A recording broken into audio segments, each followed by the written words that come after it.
I'm Donna Sandella, and with foreign links around the globe, we're going to do a video series. This is video 1. This is our partner, Mr. Teck Lau from China. And our first subject that we're going to have on this video segment will be about recruitment and about Mr. Lau's company in China, so that you can better understand how our students come to the United States. So, Mr. Lau, can you tell us a little about your company and where you're from? Okay.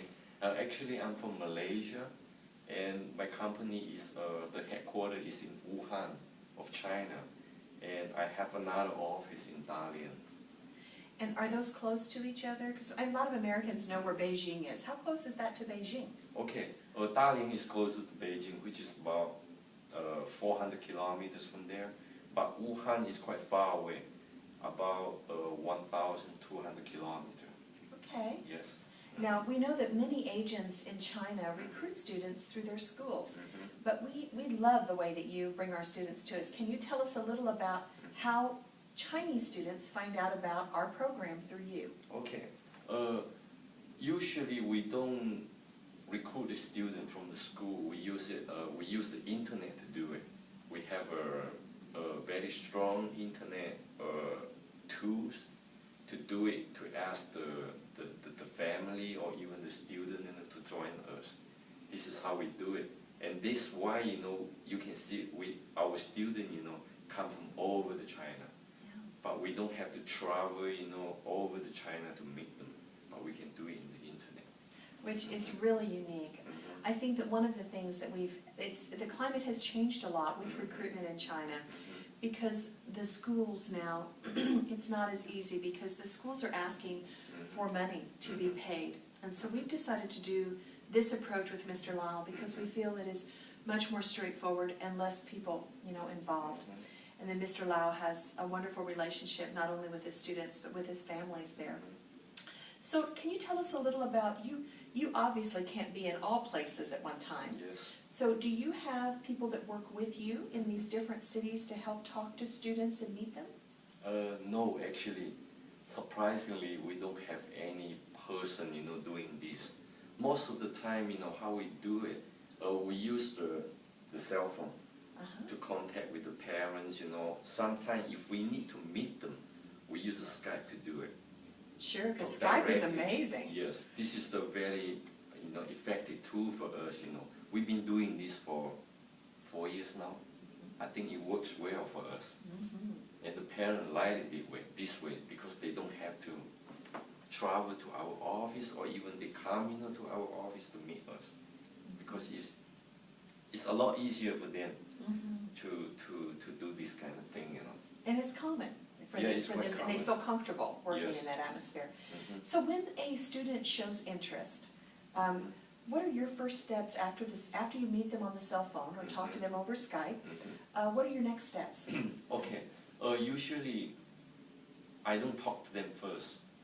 We pass out what we call the application form in Chinese language. We ask them to fill some question inside the form, like what kind of background they have, what they want to be in the future, what kind of major they want to study in college, and what the expectation for this program, what they want, what kind of family they want, After we review what we call the investigation ship, we will pass the SLAT test to them by using the internet, we pass it to them, and then after they pass the SLAT test, I will do the oral English part of the conversation test with the student. And after all these stages, we make the final decision if we want to accept the student or not. This is how we do it. And the SLEP test is no longer going to be used this year, and we are moving to a different type of testing structure. It'll be a lot like the SLEP test, but it's nationally recognized here. And to protect the integrity of the test, because Mr. Lau does send that over the internet, is you give them a time period with which to fill it out. Yes. Usually we have 2 hours for them from the time we pass out the test material, and then we collect them at the same time. And so our protection mechanism for that is not only that they're taking a test, but also that they're being interviewed. which is really critical to get a reasonable English measurement. Sometimes the SLEP test is not a real accurate measurement because some of it is not just listening but really speaking and really interpreting what someone's saying, and that really can happen well over Skype, I think. Yes. Now, after they've completed the SLEP test and you've looked at these scores, what are your next steps? If you find that they are a good candidate, what do you do next? I call them.